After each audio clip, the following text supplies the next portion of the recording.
Oke, siang ini saya mau membahas kepada saudara tentang jam versus kompas. Coba bilang dulu sama-sama, jam versus kompas. Ulang apa? Jam versus kompas. Maksudnya apa? Maksudnya begini. Hidup kita ini seperti jam atau seperti kompas. Coba lihat wajah sebelah kanan saudara, sebelah kiri saudara. Ini mirip jam apa mirip kompas disuruhkan. Apa maksudnya? Maksudnya begini. Ada orang-orang yang menjalani hidup ini seperti jam. Cuma menghidupi waktu saja. Ini hari apa? Minggu. Besok? Besoknya lagi? Itu dia. Jadi kita cuma hidup. Hari Minggu ya habis Minggu Senin. Habis Senin ya Selasa. Ini Lebaran. Besok Jumat Agung. Habis Jumat Agung Paskah. Paskah Natalan lagi kita nanti kan udah dekat. Ya kan? Jadi kita cuma dari waktu ke waktu saja. Hidup kita cuma kita jalani cuma sekedar dari waktu ke waktu. Kita terjebak sama semua rutinitas kita. Kita terjebak semua dengan aktivitas kita. Tapi sebenarnya yang kita jalani cuma dari waktu ke waktu aja. Oke? Itu hidup yang seperti jam. Tapi hidup yang seperti kompas, hidup yang gak cuma berjalan dalam waktu. Tapi hidup yang seperti kompas itu adalah kehidupan yang digerakkan oleh tujuan. Saudara punya tujuan gak? Atau kita cuma sekedar mengalir aja dalam kehidupan gitu. Memang yang paling berbahaya itu adalah hidup yang cuma bertahan, ya kan, cuma berjalan. Makanya saya mau datang dengan statement ini. Jangan biarkan hidupmu cuma sekedar berjalan, apalagi cuma bertahan. Berikan arti dan makna dalam kehidupan saudara. Miliki tujuan, temukan tujuan saudara. Maka hidupmu akan menjadi hidup yang berarti. Sehingga yang terjadi gini, kita gak cuma sekedar menghabiskan waktu dalam hidup kita. Tapi apa yang kita kerjakan, apa yang kita putuskan, kita pilih, kita pilah. Dan kita ngerti mana yang harus saya kerjakan, mana yang tidak perlu saya kerjakan. Mana yang penting saya kerjakan, mana yang tidak penting saya kerjakan. Saya ketemu dengan siapa, saya bergaul dengan siapa, itu penting akhirnya. Karena kita hidup tidak seperti jam, kita hidup seperti kompas. Kompas menunjukkan arah dan tujuan dalam kehidupan. Ya, itu tuh. Saya mau supaya saudara menjalani hidup bukan sekedar jam, tapi sekedar menjadi hidup yang seperti kompas. Hidup dengan tujuan. Rick Warren, seorang hamba Tuhan yang besar, menulis sebuah buku yang sangat fenomenal, The Purpose Driven Life. Dan dalam bukunya itu dia berkata bahwa tragedi terbesar dalam kehidupan bukanlah kematian. Tapi tragedi terbesar dalam kehidupan adalah hidup yang tidak pernah tahu tujuan. Semua kita akan mati. Dan kita bisa mati dalam keadaan apapun. Gak perlu tua untuk mati, betul gak? Anak muda juga sekarang banyak yang mati kok, ya kan?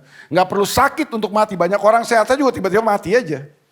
Ini kita lagi jalan-jalan depan, terus tiba rudal dari iklan turun ke sini, mati juga kan kita. Bisa aja, itu lebay sih. Tapi yang saya mau katakan intinya adalah, kita bisa mati kapan aja, di mana aja kita bisa mati. Tapi yang paling penting kan bukan matinya kan. Yang paling penting adalah gini. Saudara waktu saudara hidup itu, saudara hidup dengan tujuan gak? Karena jangan sampai saudara mati, saudara gak pernah ketemu tujuan saudara. Dan saudara tidak pernah menghidupi tujuan saudara. Kasih tahu sampai kanan kirinya, lu jangan mati dulu makanya. Kasih tahu sebelahnya, lu jangan mati dulu. Maksudnya gini, jangan mati dulu sebelum saudara temukan kehendak Tuhan, tujuan Tuhan. Dan saudara kerjakan dalam kehidupan saudara, itu loh maksudnya. Itu yang paling penting. Hiduplah seperti kompas, bukan seperti jam. Mari kita lihat sama-sama dalam Efesus pasal yang kelima. Sudah percaya gak bahwa keberadaan kita di muka bumi ini bukan karena sebuah kebetulan, bukan karena kecelakaan, bukan kebetulan juga. Tapi keberadaan saudara dan saya di muka bumi ini itu karena Tuhan punya rencana, Tuhan punya tujuan. Makanya jangan hidup cuma sekedar menghabiskan waktu, menjalani waktu, tapi jadilah hidup yang menemukan tujuan dan saudara mulai bergerak di situ.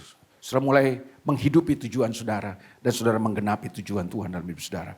Efesus pasal yang kelima ayat yang ke-15 memberitahu kepada kita akan hal tersebut. Efesus pasal yang kelima, saran saya nanti saudara baca seluruh pasal ini, tapi kita mulai saja dari ayat yang ke-15, Efesus pasal yang kelima. Karena itu katanya. Jadi dimulai dengan kata itu kan, karena itu. Karena apa? Karena ayat-ayat sebelumnya. Tentu di ayat sebelumnya ayat 14 itu Paulus berkata bahwa hey, Yesus mau menyatakan dirinya lewat hidup kita. Itu sebabnya bangunlah hai kamu yang tidur, bangkitlah dari antara orang mati. Katakan sama-sama, bangun yang tidur. Bangkit dari antara orang mati. Jadi tidur dan mati itu adalah dua kondisi dari orang yang tidak punya kesadaran. Saudara tidur, saudara tidak sadar. Saudara mati, saudara tidak sadar. Makanya sadar, kita mesti sadar, kita mesti bangun kesadaran. Nah banyak orang gak sadar dalam hidupnya. Makanya Paulus katakan, bangunlah hai kamu yang tertidur, bangkitlah dari antara orang mati. Karena Kristus akan menyatakan dirinya. Itu maksudnya, Yesus akan percaya. Itu maksudnya dia mau menyatakan dirinya dalam hidup kita dan melalui hidup kita. Jadi harusnya hidup kita adalah hidup yang menyatakan atau memanifestasikan Kristus yang ada di dalam kita. Itu maksudnya kan. Nah karena itu katanya ayat 15. Perhatikanlah dengan seksama. Perhatikan dengan seksama. Perhatikan dengan benar-benar. Perhatikan dengan serius. Jangan bercanda. Jangan main-main. Serius. Perhatikan hidup saudara. Bagaimana kamu hidup katanya gitu. Kita gak bisa main-main. Kita gak bisa bercanda lagi hari ini. Perhatikan hidup kita. Persoalan kita adalah gini. Kita perhatikan bisnis kita. Kita perhatikan pacar kita. Kita perhatikan yang lain. Kita perhatikan kuliah kita. Tapi kita gak pernah perhatikan kehidupan kita. Itu persoalan kita terbanyak kan. Kita perhatiin yang lain, tapi kita nggak perhatikan kehidupan kita. Dan Alkitab kasih tahu buat kita gini, perhatikan dengan seksama bagaimana kamu hidup. Sudah perhatikan nggak hidup saudara? Kasih perhatian nggak buat hidup kita? Hei, kita sedang menjalani hidup yang seperti apa itu maksudnya? Amplified Bible bagus menerjemahkan kalimat ini. Kalau saudara punya Amplified Bible menerjemahkan gini, karena itu perhatikanlah dengan seksama bagaimana kamu hidup. Itu dia terjemahkan gini, hidupmu terhormat enggak? Hidupmu dengan tujuan enggak? Ada purpose-nya enggak? Gitu loh. Sekarang ada banyak orang cuma sekedar hidup, sekedar jalani hidup aja. Dia cuma running dari satu kegiatan lain, aktivitas yang berikutnya. Dia cuma terjebak sama rutinitasnya gitu kan. Hidupnya habis cuma untuk itu akhirnya. Enggak dong, kita harusnya beda. Makanya perhatikan katanya dengan bagaimana kamu hidup. Terhormat enggak hidup kita? Dengan tujuan enggak? Kita bergerak dengan tujuan enggak? Atau kita cuma digerakkan oleh waktu tapi kita enggak pernah digerakkan oleh tujuan hidup kita ini? Itu yang Paulus mau kasih tahu buat kita. Janganlah katanya seperti orang bebal. Hiduplah seperti orang arif. Saudara boleh sukses. Saudara boleh kaya. Tapi kalau saudara tidak hidup dengan tujuan. Saudara tidak hidup pada tujuan Tuhan. Saudara tetap gagal di hadapan Tuhan. Percayalah. Saudara mau hidup yang berarti. Hidup yang meaningful. Tidak pernah ada hidup yang berarti tanpa tujuan. Orang bisa sukses, orang bisa kaya. Tapi meaningless kalau dia tidak hidup dan berjalan dengan tujuan Tuhan dalam hidupnya. Karena saudara dan saya ada di muka bumi ini. Pasti ada tujuan Tuhan buat kita. Amin? Iya dong. Itu sebabnya gini. Saya berdoa supaya saudara menjadi orang yang sukses. Tapi sukses pada tujuan Tuhan. Miles Monroe berkata, kegagalan terbesar dalam kehidupan adalah ketika kita sukses pada tugas yang salah. Saudara bisa sukses, tapi kalau saudara gak mengerjakan kehendak Tuhan, tujuan-tujuan Tuhan, saudara tetap gagal di hadapan Tuhan. Saudara, saya berdoa buat saudara supaya saudara menjadi orang yang sukses di dalam Tuhan. Sukses di dalam Tuhan itu apa? Sukses yang sejati. Bukan sukses menurut definisi dunia ini. Tapi sukses menurut definisi Tuhan. Yaitu waktu saudara bisa menggenapi tujuan-tujuan Tuhan dalam hidup saudara. Temukan tujuan Tuhan. Jangan cuma sekedar hidup. Makanya perhatikan hidupmu katanya. Lalu kemudian ayat yang ke-16 dia kasih tahu buat kita gini. Karena itu. Dan katanya ayat 16. Pergunakanlah waktu yang ada. Coba bilang dulu sama-sama, pergunakanlah waktu yang ada. Dan saya sudah pelajari kata waktu di situ, saudaraku. Kata waktu di situ dalam terjemahan aslinya dipakai kata kairos. Itu tidak digunakan kata atau tidak dipakai kata kronos. Nah kalau sudah mempelajari Alkitab, saya nggak terlalu banyak tahu bahasa Yunani sih, tapi nanti sudah bisa tanya sama Pastor Ivan dan Pastor Eril. Mereka mungkin lebih tahu banyak dari saya. Saya cuma tahu sedikit aja. Nah waktu saya pelajari kata Yunani yang menjelaskan tentang waktu, itu ada 3 kata Yunani yang dipakai untuk menjelaskan waktu. Yang pertama adalah kata aiuneos. Coba bilang sama-sama, katakan aiuneos. Aiuneos itu adalah waktunya Tuhan. Waktu Tuhan yang kekal, waktu Tuhan yang gak terbatas, tidak ada awal, tidak ada akhir. Itu aiuneos. Kata Yunaninya tuh, itu artinya apa? Waktunya Tuhan yang kekal, gak ada awal, gak ada akhir. Tidak bisa dihitung, tak terhitung, itu waktu Tuhan. Aiuneos. Nah kata yang kedua dalam bahasa Yunani yang menjelaskan tentang waktu itu dipakai kata kronos. Dari kata kronos itu muncul kata yang kita kenal, kronologis. Oke? Nah kata kronos itu seringkali diterjemahkan atau diartikan sebagai waktunya manusia. Kenapa seringkali disebut sebagai waktunya manusia? Karena waktu kronos itu adalah waktu yang bisa dihitung. Waktu yang terukur, waktu yang berurutan. Makanya ada kata kronologis itu kan. Habis Senin, Selasa, habis Selasa, Rabu, habis Rabu, Kamis. 1 minggu 7 hari, satu hari 24 jam itu kronos. Nah ada kata yang ketiga dalam bahasa Yunani yang menjelaskan tentang waktu. Nah kata itu namanya kairos. Saudara pasti sering dengar kata itu. Kalau saudara Kristen udah lama pasti sudah sering dengar lah. Kecuali saudara tadi malam baru bertobat ya saudara baru dengar pagi siang ini. Tapi kalau saudara udah jadi Kristen lama saudara sering dengar kata ini. Kairos. Nah sayangnya banyak orang menerjemahkan atau memahami kata kairos itu cuma sekedar waktunya Tuhan. Betul ya? Kairos itu waktunya Tuhan. Enggak. Waktunya Tuhan itu aiuneos. Itu waktu Tuhan, waktu yang kekal, nggak bisa dihitung, nggak ada awal, nggak ada akhir. Itu aiuneos. Waktunya manusia sering disebut sebagai kronos. Kairos itu apa? Kairos itu waktunya Tuhan, betul, tapi bukan sekedar waktunya Tuhan. Kairos itu adalah waktunya Tuhan yang tidak terbatas. Waktu Tuhan yang kekal itu, waktu Tuhan yang gak ada awal, gak ada akhir itu menembus masuk dalam waktunya manusia, kronos. Dan dia menunjukkan, dia memberitahu, dia menyatakan kehendaknya. Untuk apa? Perubahan-perubahan, kemajuan-kemajuan, dan kemuliaan-kemuliaan yang dia mau kerjakan dalam kehidupan manusia. Itu kairos tuh. Jadi kairos apa? Saya ulangi. Kairos adalah waktu Tuhan yang tak terbatas menembus masuk dalam manusia, waktu manusia yang terbatas. Dia menyatakan kehendaknya, dia ingin menyatakan jalan-jalannya dan manusia harus mengertinya, mengerjakannya. Itu mengerjakan perubahan-perubahan, pemulihan-pemulihan. Di situ mujizat terjadi, di situ pertolongan terjadi, di situ banyak hal terjadi yang kita nggak pernah tahu sebenarnya. Bisa dinyatakan Tuhan di situ. Nah itu kairos tuh. Jadi kairos itu bukan sekedar waktunya Tuhan. Tapi waktunya Tuhan yang dia berikan dalam waktunya manusia. Supaya kemudian kita bisa mengerti kehendaknya. Dan kemudian di dalam kehendak Tuhan itu, kehendaknya itu akan mengerjakan perubahan-perubahan dalam kehidupan kita. Itu kairos. Nah makanya Paulus berkata begini, dan pergunakanlah kairos yang ada. Karena hari-hari ini adalah jahat. Sayang banget diterjemahkannya dalam bahasa kita atau Alkitab kita itu karena hari-hari ini ada jahat.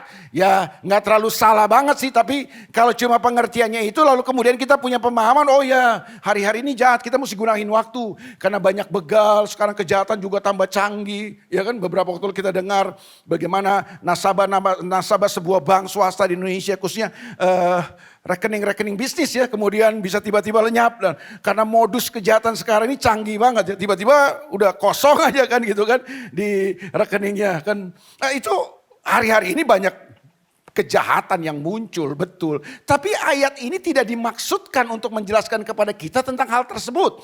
Bahwa betul di hari akhir zaman ini kejahatan bertambah, manusia tambah jahat. Ya, saya tidak ingin menentang itu. Tapi yang dimaksud ayat ini bukan itu sebenarnya. Yang dimaksud ayat ini adalah gini. Kalau saudara dan saya tidak mempergunakan waktu, kairos itu. Tadi kairos apa? Baru 2 menit yang lalu saya jelaskan itu kepada saudara. Tolonglah saudara, ya kan? Apa? Itu bukan sekedar waktunya Tuhan kan? Kairos itu apa?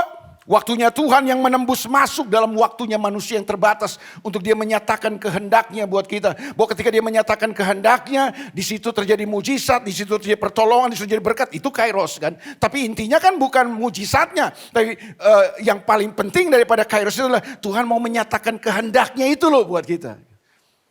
Di situ dia akan mengerjakan pemulihan, perubahan, dan kemajuan dalam kehidupan kita. Kan waktu sudah menemukan kehendak Tuhan, kita mengerjakannya, kita akan mengalami kemajuan dan pertumbuhan dalam kehidupan. Nah, maksud ayat ini jadi begini. Kalau saudara dan saya tidak tangkap kairos itu, kalau saudara dan saya tidak menggunakan kairos yang Tuhan ciptakan dalam hidup saudara, dalam kronos kita, maka yang terjadi akhirnya gini, waktu kita, hidup kita hanya kita habiskan untuk mengerjakan kehendak si jahat. Bukan kehendak Tuhan. Dan si jahat ini, setan ini, iblis ini menggunakan keinginan-keinginan kita, menggunakan ambisi-ambisi kita, menggunakan hasrat-hasrat dalam diri kita. Yang terjadi akhirnya waktu kita, hidup kita cuma habis untuk mengerjakan kehendak si jahat. Bukan kehendak Tuhan. Padahal kairos itu apa? Waktu di mana Tuhan mau masuk dalam waktu kita dan dia mau menyatakan kehendaknya buat kita untuk mengerjakan perubahan-perubahan dalam kehidupan kita. Tapi waktu kita nggak ambil itu, kita nggak gunakan itu, kita nggak tangkap itu dalam kehidupan kita. Yang terjadi akhirnya waktu hidup kita atau kehidupan kita cuma habis. Energi kita, daya kita, potensi kita cuma akhirnya tersedot habis untuk mengerjakan keinginan-keinginan kerajaan kegelapan yang mendompleng dalam keinginan dunia dan keinginan saudara. Makanya kemudian dia tutup dengan ayat 17 kan. Sebab itu. Katakan sama-sama, sebab itu. Sebab apa? Sebab apa? Kan itu kata ganti. Sebab itu sebab apa? Sebab kalau saudara nggak tangkap kairos Tuhan dalam hidup saudara, maka si jahat yang akan mengambil waktu-waktu kronos saudara itu, dan dalam kronos saudara kayaknya sudah cuma mengerjakan kehendak si setan. Yang itu yang saya bilang, yang bersembunyi, yang mendompleng, yang memanfaatkan keinginan-keinginan dunia dalam kehidupan kita dan keinginan kita. Jadi yang terbanyak kita kerjakan cuma keinginan-keinginan diri yang sebenarnya sudah didompleng, sudah ditunggangi oleh kerajaan kegelapan dalam kehidupan kita. Dan kita nggak mengerjakan kehendak Tuhan, maka dia bilang sebab itu janganlah kamu bodoh. Katakan sama-sama, jangan kamu bodoh. Iya. Bodoh itu apa? Bukan saudara nggak sekolah. Bodoh itu bukan karena saudara nggak punya pendidikan formal yang bagus. Bukan. Bodoh itu adalah ketika saudara nggak pernah mengerti kehendak Tuhan dalam kehidupan saudara. Janganlah kamu bodoh. Tetapi katanya apa? Usahakanlah. Katakan sama-sama, usahakanlah. Oh, ternyata kemampuan ini tidak bisa terjadi dengan sendirinya, Pak. Dia perlu diupayakan, perlu diusahakan. Karena itu, sebab itu janganlah kamu bodoh, tapi usahakanlah supaya kamu mengerti kehendak Tuhan. Itu yang saya bilang, isu terpentingnya adalah kehendak siapa yang saudara sedang kerjakan dalam kehidupan saudara. Kehendak siapa? Kehendak Tuhan kah? Atau yang kita kerjakan cuma kehendak diri kita sendiri yang telah ditunggangi dan didomplangi oleh kerajaan kegelapan. Dan kita pikir bagus-bagus saja. Enggak. Saudara setuju enggak kalau saya bilang begini? Hidup kita itu bukan cerita tentang bagaimana kita mengejar keinginan-keinginan kita. Hidup kita itu adalah cerita bagaimana kita menggenapi tujuan dan kehendak Tuhan dalam hidup kita. Iya. Ya saudara pikir hidup saudara punya saudara? Enggak lah. Dia tebus saudara dan saya supaya kita bisa kembali menghidupi tujuan-tujuan Tuhan dan kehendak Tuhan dalam hidup kita. Itu. Tapi waktu kita terbanyak kita cuma kejar ambisi kita, keinginan-keinginan kita, cita-cita kita. Oh, cita-citamu bagus mungkin. Apalagi keinginan hatimu bagus. Tapi saya mau beritahu sama saudara, kehendak Tuhan jauh lebih bagus dalam hidup saudara. Saudara baca seluruh Alkitab, saudara akan menemukan ada banyak orang yang harus diganti tujuannya oleh Tuhan. Ada banyak orang yang ambisi dan cita-citanya harus diganti oleh Tuhan. Kemudian mereka menggenapi tujuan dan cita-cita Tuhan dalam hidup mereka. Dan itu jauh lebih powerful daripada sekedar kita mengejar keinginan-keinginan kita. Itu yang saya bilang tadi, saudara boleh sukses. Tapi kalau saudara sukses di luar kehendak Tuhan, tetap kegagalan di hadapan Tuhan.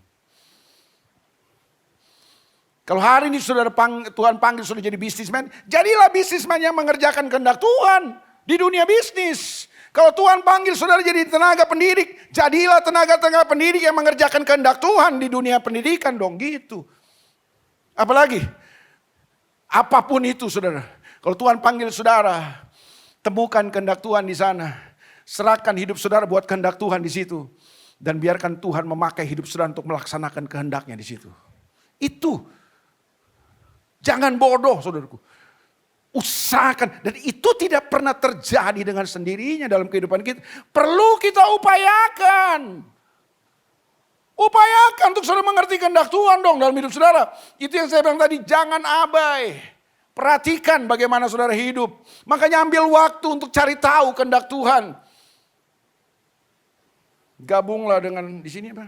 Kor. Gabunglah dengan kor-kor untuk saudara bisa menemukan kehendak Tuhan di sana. Saudara diajar, saudara dimuridkan, saudara menemukan kehendak. Supaya hidup kita enggak cuma sia-sia begitu. Supaya iblis dan kerajaan kegelapan enggak mengambil kesempatan dan mengambil untung dalam kehidupan kita. Kita pikir kita bagus-bagus aja, ternyata yang kita kerjakan cuma keinginan diri kita. Bukan keinginan Tuhan dalam hidup kita. Yang didomplengi oleh iblis.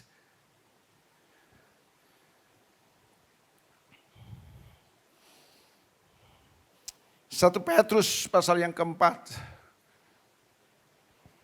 1 Petrus pasal yang keempat. Ayat yang pertama coba kita lihat.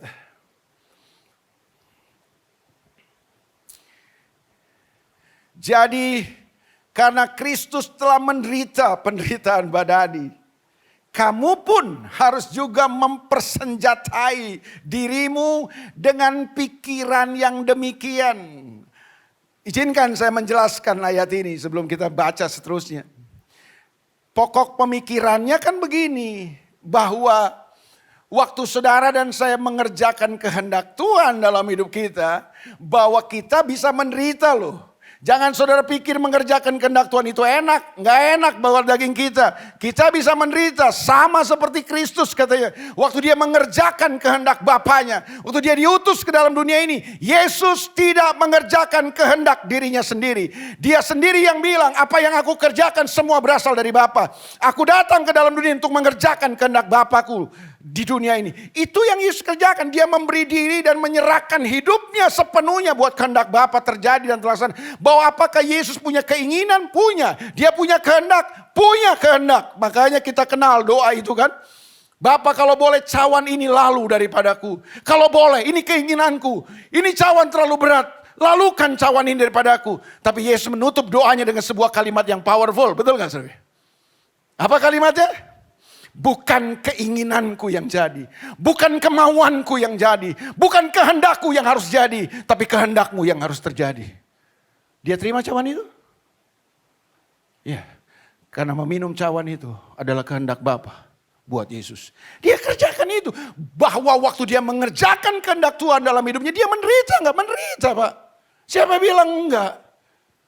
Waktu saudara memutuskan untuk mengerjakan kehendak Tuhan, mungkin ada harga yang harus saudara bayar. Dalam kehidupan saudara mungkin kehilangan orang-orang yang dekat dengan saudara. Mungkin saudara kehilangan banyak kesenangan saudara. Tapi enggak dong, kita telah mempersenjatai hidup kita dengan pemikiran itu bahwa gini, kehendak Tuhan itu di atas segalanya. Kurang amin yang begini-begini sih saudara. Kehendak saudara lebih penting? Kehendak saudara di atas segala-galanya atau kehendak Tuhan dalam hidup saudara? Apa yang jadi prioritas hidup saudara? Kehendakmu kah? Atau kehendak Tuhan dalam hidup saudara? Jarang dengar yang begini-begini ya. Nggak apa-apa, biasa saya sampaikan aja kepada saudara. Lalu kemudian dia bilang gini, karena barang siapa telah menderita penderitaan badani karena kehendak Tuhan yang dikerjakan. Untuk konteksnya kayak gitu kan. Ia telah berhenti berbuat dosa. Katakan lu sama-sama, berhenti berbuat dosa. Kita kalah terus dengan dosa. Kenapa? Yaitu karena kita tidak mempersenjatai hidup kita dengan pemikiran begini. Kehendak Tuhan itu yang terpenting dalam kehidupan saya. Katakan sama-sama dosa. Apa itu dosa? Dosa itu berzina, merampok, memperkosa, ya itu berdosa juga. Tapi dosa itu kan di dalam Alkitab bukan sekedar perbuatan jahat kan. Boleh saya beritahu kepada saudara dosa itu apa menurut Alkitab? Boleh nggak? Yang pertama, dosa menurut Alkitab itu dosa itu saudara keluar dari tujuan Tuhan, itu dosa. Itu bahasa yang dipakai dalam bahasa Alkitab itu hamartia. Melenceng, keluar dari tujuan. Bahwa Tuhan menciptakan saudara saya dengan tujuan. Dan kalau manusia keluar dari tujuan-tujuan Tuhan, kita sedang berdosa. Yang kedua, dosa bukan hanya perbuatan. Dosa itu bukan sekedar perbuatan jahat. Dosa juga lagi nih. Apa yang tidak saudara lakukan itu juga berdosa. Saya ulang sekali. Dosa bukan hanya apa yang saudara lakukan. Tapi dosa juga adalah apa yang saudara tidak lakukan.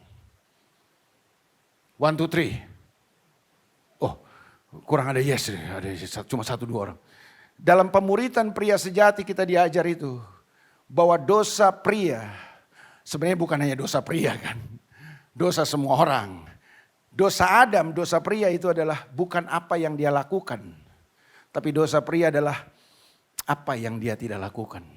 Pertanyaan saya, apa dosa Adam di Taman Eden?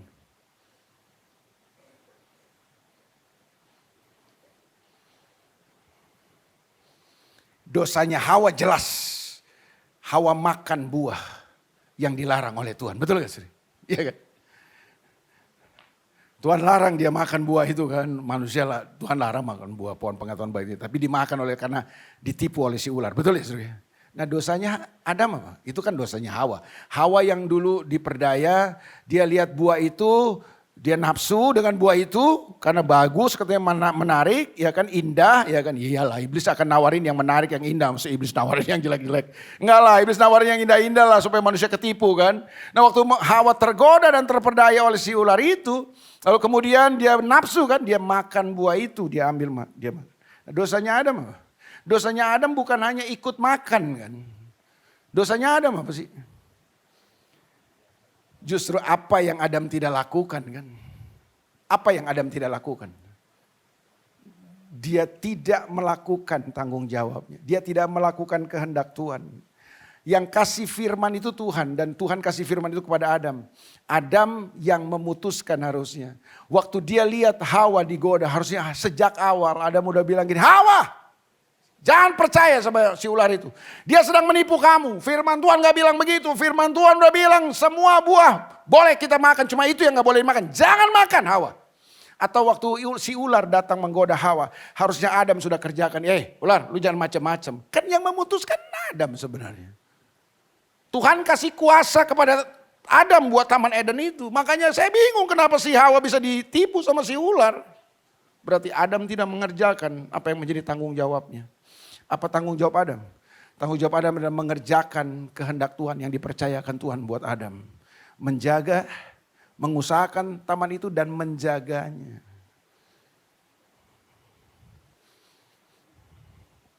Apa itu dosa? Dosa bukan hanya apa yang saudara lakukan. Dosa juga adalah apa yang saudara tidak lakukan. Saudara tahu kehendak Tuhan tapi saudara tidak lakukan. Itu dosa bos. Perlu ayat? Perlu ayat gak saudara? Ada itu di Yakobus kan ada. Kalau saudara tahu berbuat baik, saudara gak bikin, itu dosa. Saudara tahu ini kehendak Tuhan yang Tuhan nyatakan dalam hidup saudara, saudara gak bikin, itu dosa. Jadi dosa itu bukan sekedar perbuatan jahat. Dosa itu adalah saudara keluar dari tujuan Tuhan dan saudara tidak melakukan apa yang seharusnya saudara lakukan. Baru kemudian dia masuk ke ayat yang kedua, nah, itu kan. Supaya, apa katanya? Waktu yang sisa. Ini kan kita di sisa-sisa waktu aja. Ya, benar gak sih? Saudara yakin bisa hidup 1000 tahun? Hah? Itu Khairil Anwar dalam puisinya. Dalam kenyataan kita gak hidup 1000 tahun bos. Bahkan saya berani taruhan di sini juga mungkin ada yang cuma tinggal 1 tahun 2 tahun lagi. Ini gak nubuatin. Tapi bisa gak? Bisa kan? Jangan sok muda, karena kematian gak pandang saudara tua atau muda.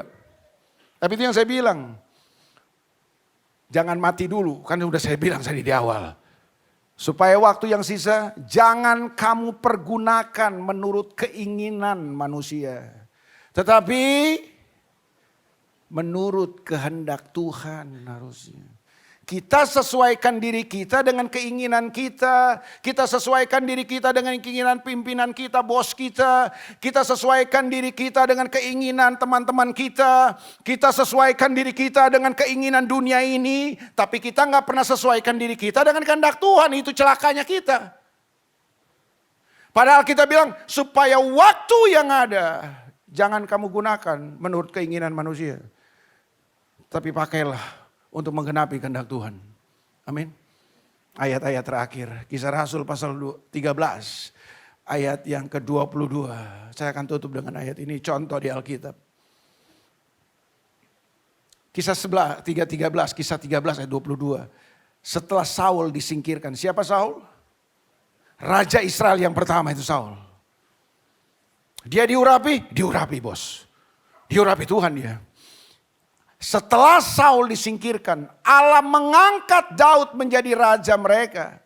Tentang Daud, Allah telah menyatakan, aku telah mendapat Daud bin Isai, seorang yang berkenan di hatiku dan yang... Apa bedanya dua raja ini?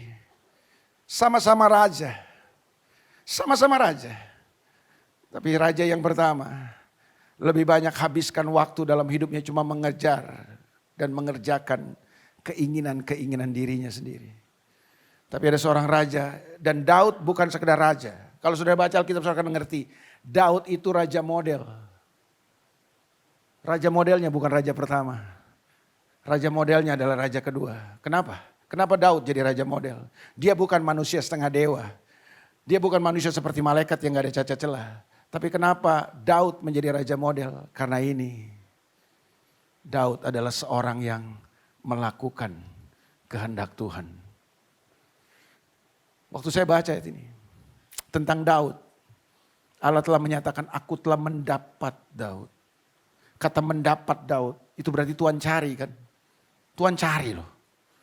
Dan akhirnya dia menemukan. Tuhan cari kan.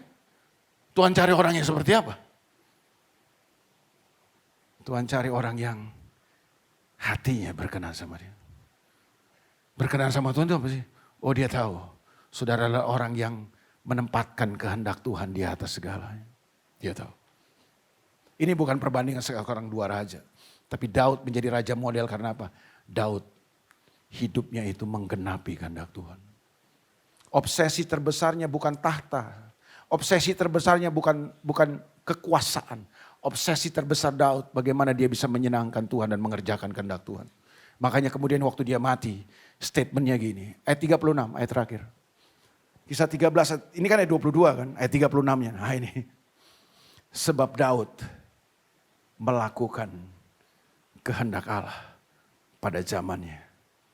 Baru dia mati. Makanya tadi saya di awal bilang, jangan mati dulu. Sebelum kerjakan kehendak Tuhan dalam hidup saudara. Kalau saudara mati tidak mengerjakan kehendak Tuhan, sorry to say, hidupmu sia-sia. Hidupmu meaningless. Sesukses apapun engkau, sekaya apapun engkau. Doa saya buat saudara. Saudara menjadi orang-orang yang berlari dalam waktu yang sisa ini. Untuk mengerjakan kehendak Tuhan dalam hidup saudara. God bless you all. Tuhan berkati saudara.